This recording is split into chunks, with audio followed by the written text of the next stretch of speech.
Hello everyone, my name is Cameron, welcome back to the channel, and welcome to the NXT TakeOver War Games 2020 review part 2, because the last two matches are long as fuck, and I don't really feel like dragging this out into like a fucking almost hour-long video for the review. So we're going to do it in 2 parts instead, because it makes it a little bit easier on me.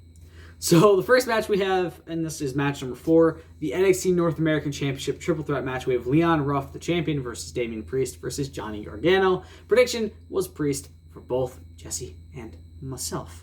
Gargano trying for a lot of quick pins to win the match. Ruff continuing to kick out every time. Drop kicks Priest down. Ruff using his quickness to avoid Johnny. Some unique movements to get a Hurricane Rana in. Priest pulls him away and starts attacking Johnny. Both of them start attacking him. Priest throws Ruff outside the ring. Ruff's back in, starts attacking Priest, as Priest won't take him seriously.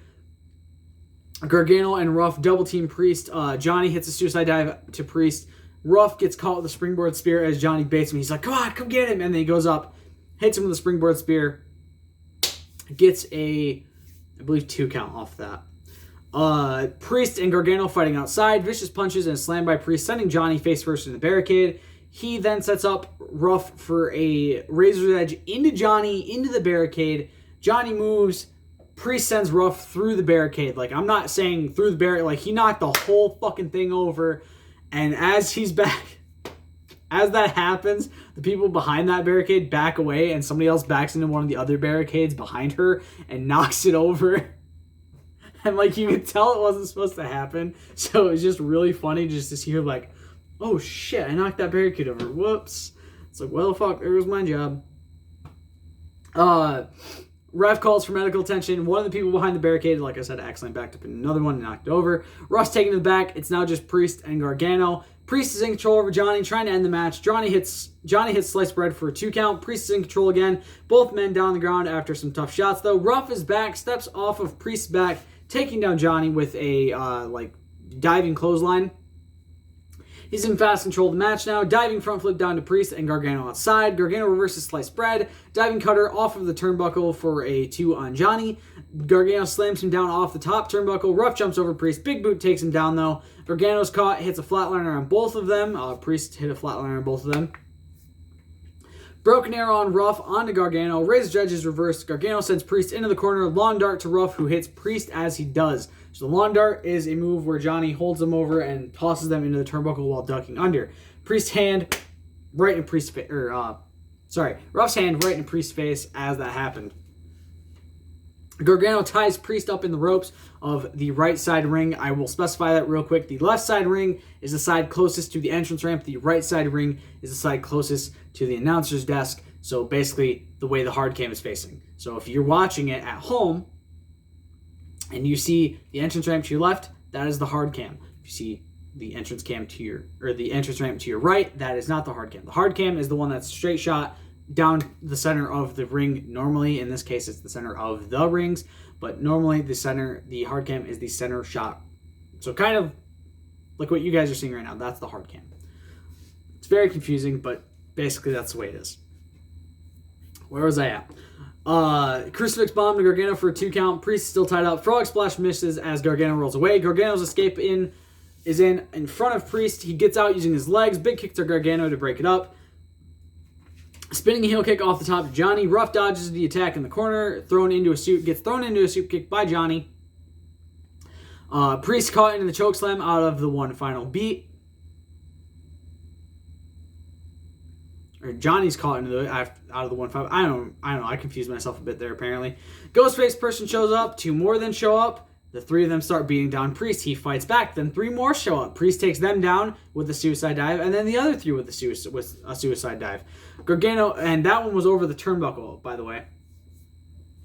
Gargano's chokeslammed on the apron. Frog splash by Ruff, but Priest breaks it up at 2.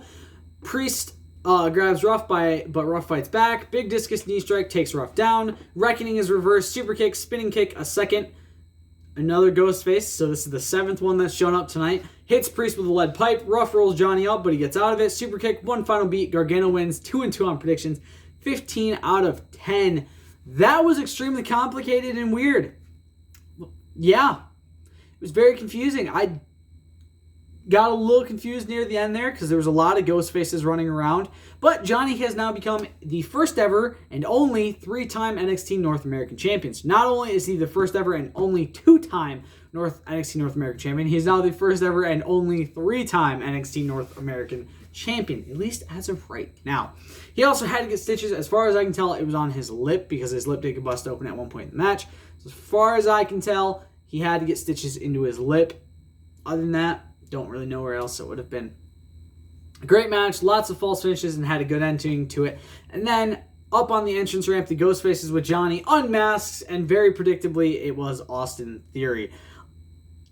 I don't really know how I feel about this one because Theory's got some allegations from the Speaking Out movement, and WWE hasn't really said anything on them, and it seems like all they did to punish him was send him back to NXT where he could be a little bit creatively free from the Seth Rollins shit. I don't really know where to go with this one. It was predictable. It kind of was what we expected it to happen. You know, if he's going to get revealed, it's going to be Austin Theory most likely because he left, and then like a week later, the Ghostface showed up. So, yeah, you got Indy Hartwell, Candice LeRae, Johnny Gargano, and Austin Theory in one big group pile of bullshit. Not to mention the fact that Candice LeRae used to be tagged with Joey Ryan, who had his entire career go up in flames because of his allegations during the Speaking Out movement. WWE, are you sure you want to put Austin Theory with them? Is that really a good idea? What's next? Velveteen Dream joins them? Okay, that's not fair, because his were just allegations as far as we all know. His were confirmed to be just allegations, as far as we know. Match number 5 is the men's War Games match, the Undisputed Era versus Pat McAfee and the boys. If you need me to run down the teams, I shall. On the Undisputed Era, we have Adam Cole, Bay, Roderick Strong, Bobby Fish, and Kyle O'Reilly. Pat McAfee is obviously the Pat McAfee of Pat McAfee and the boys. The boys being Pete Dunne and the NXT Tag Team Champions, Danny Burch and Oney Lorcan. Also, I want to specify, they keep talking about Pete Dunne having the longest reign for the NXT UK Championship. He's not going to for long. So I looked it up. And as of Monday, because that's when me and Jesse watched this, because we were too tired to watch it Sunday. But as of Monday, when Jesse and I were watching this, Walter is currently at day 612 and counting because he hasn't lost that championship yet. Pete Dunne's reign ended at 685 days. Meaning Walter is on the cusp of breaking it. As long as he doesn't get injured and they don't book him to lose it, Walter is going to break Pete Dunne's record for the longest reign with the NXT UK Championship. I don't know how I feel about that. I feel kind of excited for it, but I'm also kind of like, damn. I kind of like Pete Dunne being the longest reigning champ for right now. You know what I mean? I do also want to specify, because I'm talking about Pete Dunne and the UK Championship and stuff like that, we haven't seen Trent or Tyler Bate in a while. I believe Tyler had a friend. I think David Starr was his friend, and he got hit with the allegations, and nothing was really said of it at that time. Like, Tyler didn't come out and say anything shooting him down and saying anything bad about him. But on top of that, I think Trent got hit with some allegations as well during the Speaking Out movement, and nothing really came of that one, but like, he basically told the person to take down the allegations as it was harmful to his career. So it might be a situation of WWE just holding back on bringing them back, or they could just not be on TV because of COVID. Also very possible. All right. Prediction was the Undisputed Era for both. I went off on a long tangent there. Sorry, guys. O'Reilly starts it for the Undisputed Era. Pete Dunne enters the match for his team. So exactly what I predicted to happen in the predictions video. I said O'Reilly and Dunne are going to start the match to, one, have O'Reilly get something up on Pete after losing the advantage match 2 weeks ago on NXT. Oh, sorry, it was 3 weeks ago when Finn came back. Sorry, not 2 weeks ago. Sorry about that, guys. And like, it basically followed what I predicted. I may have predicted it wrong. I think I may have said one of the two people afterwards came in differently, but for the most part, I got it pretty spot on. Like, yeah. I'll just say who came in when they came in because I don't remember exactly what the order was. Slow start, both men not getting close enough yet. I should also mention the Undisputed Era have a new logo. They have like their camo logo, but like the camo shirt, but with a red and black logo instead, and it looked like gray and red, stuff like that. It looked great. I want it so bad. And they also had matching attires, like they all had red on. Because normally I think like Bobby Fish would wear like red tights, and then everyone else would have like the black for it. But now they all have red down, like waist down. It looked great. O'Reilly's in control, some submission offense over Dunn. Dunn with some finger manipulation. O'Reilly with a cross arm breaker. Dunn gets a guillotine-like chokehold in between the rings. Lots of ground game between the two, trying to take the other down. Dunn lands on his feet out of an overhead belly-to-belly and gets a big kick in on O'Reilly. More joint manipulation. O'Reilly's trying to get away from Dunn as the time continues to count down. Joint manipulation using the cage. Double stomp to both hands. O'Reilly fighting out. Only Lorcan stops Pat from going out. Says, I got this. Joins Pete Dunne for his team. O'Reilly letting the heel hook go to take it to Lorcan. Lots of kicks. Lorcan and Dunn unloading on O'Reilly. 2 minutes left until he survives. Joint manipulation, stopping him from defending himself and hitting chops and a massive DDT. Dragon Screw takedown to Lorcan, stomps to Dunn's hand, takes down Lorcan with a dive, drop kick to the knee by Dunn to take down O'Reilly, which looks fucking great because O'Reilly knows how to fucking sell. O'Reilly being bent and destroyed. Out for the Undisputed Era is Bobby Fish coming to save his best friend. And from there, you guys can probably guess who comes out next. For Pat McAfee's team, it is Danny Burch. For the Undisputed Era, then comes out Roderick Strong. And then Pat McAfee comes out finally last for his team, and Adam Cole Bebe comes out last for the Undisputed Era. That is the entirety of it, because basically that's what I predicted. I might have gotten Lorcan and Burch mixed around. I think I might have said Burch first in the predictions video, but basically I got it pretty spot on. Basically everyone saying, no, I got this, but basically them saying, nah, Pat, just hold off because we don't want you getting hurt. All of the Undisputed Era are also in the new red attire for the kickbacks, tights, and boots. I mentioned that earlier, but I legit made a note of it in this because I didn't know for sure at the time. Boots up to Fish's face by Dunn. O'Reilly takes down Dunn. Gutbuster German suplex by Fish and O'Reilly, taking down Dunn with some double teaming. Fish and O'Reilly taking it to Dunn and Lorcan, but Dunn using the cage to manipulate joints more. Member number 3 for the Jackasses is Danny Burch, stopping Pat McAfee from entering just like only Lorcan did. Burch grabs a bag. It almost looked like he brought a bag of lawn chairs in there. Like it was just one of those, you know what I mean? Like the shitty plastic bag that lawn chairs are held into to bring them around places. It looked like that's what he had. But no, it was a bag with 2 cricket bats in it. Dunn manipulates some fingers with a cricket bat as Burch grabs the second one. Burch tapping in the heel hook. But the match hasn't officially started, so it doesn't matter. Dunn dives down, stomping on O'Reilly's arm. Massive hit with the cricket bat to O'Reilly. Attacks with the cricket bats to O'Reilly. More manipulating the leg. Member number 3 for the Undisputed Era, like I mentioned, is Roderick Strong. Rushes in to save his boys. Burch and Lorcan taking it to him, but he fights back with a big clothesline. Dunn hit with a massive backbreaker. Strong destroying all 3 men, separating them and taking it to Lorcan, but gets tossed up into the cage. All 6 men in a chaotic melee in the ring. Fish and Strong being destroyed. Massive chops. Fish's arms kicked down onto the steel grate. Why I said great why I spelled it the wrong way. Pat McAfee's now entering for Team Jackass. I thought Pat McAfee did great in this match. Like the fact that he decided to do this match is just crazy. Stops to grab a table which has the name Fish on it as well as an Undisputed Era logo. Then grabs one out that has the Undisputed Era's logo with O'Reilly on it. Throws in 2 chairs, then grabs a table with the logo and Strong, and then finally a table with the logo and Cole on it. Slides in, finally enters the ring, which basically wasted, like, I think almost the entire 3 minutes they have before Adam Cole comes into the match. They basically gave up their entire advantage just for that. Set the tables up inside the ring. Fishes is in between the rings against the wall, facing, let's see, left, like, basically facing the hard cam is where his is set up. Strong is set up in the left side ring, believe in the corner was where it was set up, because I don't think it was fully set up at the time. They had 2 set up at one time. I think Strong was set up in the corner. They take down the Undisputed Era as much as they can. Moonsault to Strong through the table by McAfee. No, that one was set up normal ways. I think one of the other ones was set up in the corner. I think it was O'Reilly's that was set up in the corner, and I just forgot to mention it. I'm very sorry about that. Or or Strong's and Fish's were the only ones set up at the time. That might have also been what it was. Adam Cole, Bebe finally enters, grabbing weapons, fire extinguisher to their faces to enter the match. Enters with a chair, unloads on them, and it has their logo on it. Backstabber to Dunn, takes down Birch. Pat taunts Cole. Dunn stands in the way, stomps Cole's face. Bitter End countered into a DDT. O'Reilly hits Dunn with a chair to save Cole. O'Reilly taunting Pat, telling him, come on, come fight me. This is what you want. Come on, you little bitch. I loved everything about this because Pat McAfee was getting fucking verbally assaulted in this match as well as physically.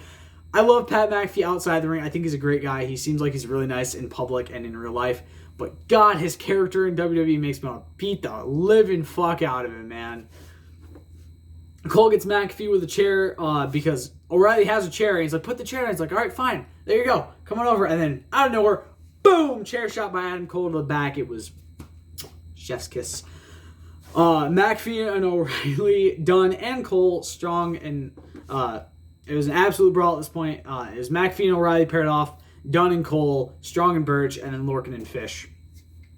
Dunn breaks off to save Lorcan after taking down Cole. O'Reilly and Strong take down Dunn. Lots of hard hits. Lorcan and Birch take down O'Reilly with a double team move. Fish breaks it up. McAfee with a chop block to Cole. Cole in a figure four. Everyone else in the other ring fighting. Cole reverses it as the Undisputed Era are holding Dunn, Birch, and Lorcan back, but Dunn does eventually break loose and break up the pin. The submission, sorry. Birch and Lorcan set up the table with Cole's name on it. Strong and Fish fight them off. All four men down as Dunn, Cole, O'Reilly, and McAfee are left in the left side ring. Massive neck breaker to Dunn for a 2 count. Cole sets up the table with O'Reilly on it, brings Dunn up to the top rope. Dunn fights out of it. Dunn is slammed onto Birch on the table with Cole's name on it, but it doesn't break, meaning one, that's definitely going to be on Botchmania with the I am the table thing put on it, because, come on, we all know what it is. 2, it made me and Jesse think of a very funny joke that it was only going to break if Adam Cole was slammed onto it. But then Roderick Strong does a frog splash and sends through it, but it was great. I thought it was awesome. It was hilarious to see literally one person on the table already being slammed, having another person slammed onto them, onto the table, and it not fucking breaking was insane. I'm like, I know these guys are light, but god damn.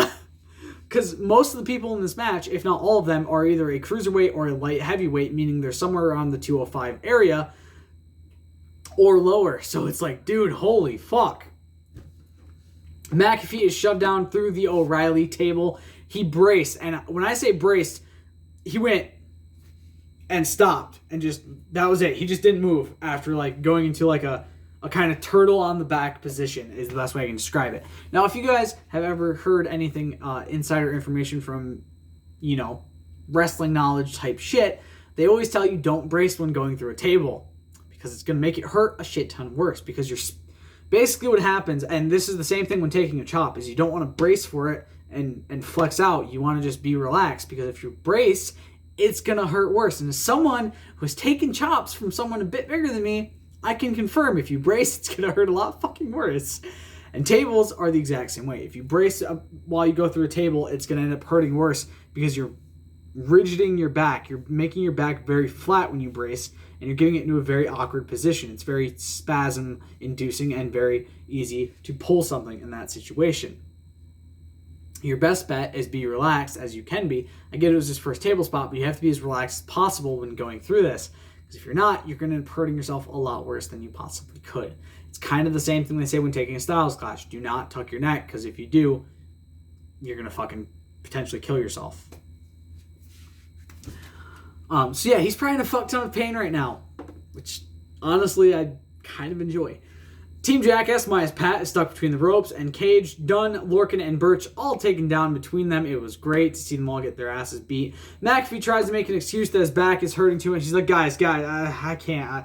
4-on-1 now. McAfee's being destroyed, and they all just fucking unload on him for a bit. It was great. Dunn saves Cole from killing him, though. Bastard. Fish saved O'Reilly as he was set up on Birch's shoulders, taken down with it after anyway. It was kind of like a Doomsday Device type situation. Cole and Dunn fighting up top. Big top rope neck breaker to Dunn. Superplex to McAfee. McAfee somehow got up top, though, out of nowhere, as the other men were just kind of fighting around. Like, I saw 4-on-3, and I'm like, Like, Pat McAfee's about to dive off the top, isn't he? Because that's how it happens in War Games. You see a 4-on-3 situation, or in the case of, normally you don't see the person in the ring, but Io Shirai was not in the ring earlier, but still, they didn't go to show her getting in the ring, trying to get in the ring or anything like that. They just kept the camera off of her and gave the perfect spot for her to get up there without us noticing. The same thing with Pat McAfee. It was a 4-on-3. You were like, where the fuck's McAfee? And then it goes up, and he hits a swanton bomb onto everyone in the middle of the ring. Dunn and O'Reilly up alone in the right side ring. The two who started it. Joint manipulation to O'Reilly. Bitter end. 2 count. Power bombs reverse suplex to Dunn on the diamond plate for a 2 count. Dunn is set on the chair with his head on it. O'Reilly goes up, but McAfee hits him with a chair, taking him down. Cole takes Pat down. Goes to hit him with the chair. Low blow, punt missed by Pat. Cole takes him down with a super kick. Fish spears Birch through the fish table. Super kick to Cole. Panama Sunrise is caught with a super kick by Adam Cole to Pat McAfee, because nobody does it. Only Adam Cole Bay is allowed to hit the Panama Sunrise, which he did right after for a 2 count. God damn it. Lorcan takes the last shot to save McAfee. What a fucking gent, man. What a guy. Dunn hits bitter end onto the chair. Strong with a big backbreaker to Dunn. High low to Lorcan with a chair in his hand, so he's getting that chair kicked right into his face. Knee strike by O'Reilly off the top rope onto Lorcan's head, which was covered by the chair. 1, 2, 3, and the Undisputed Era are victorious in their first since the first NXT TakeOver War Games. So they now are 2-2 in War Games matches and 3-1 in the Advantage matches heading into NXT TakeOver War Games. War Games is come and gone. The insanity of this match is exactly why I love it so much. Which also is the right way that the Undisputed Era won, because, come on, that's the only way to go about it. It was a great match, great pay-per-view. I loved it. War Games for me, as somebody who didn't grow up with the WCW, I grew up with WWE. It was what I grew up with because there was no other wrestling companies at the time. I was born in 98, didn't really get into wrestling until about 03, 04, maybe, give or take. So about 5 or 6-ish, somewhere around there is when I started kind of getting into wrestling.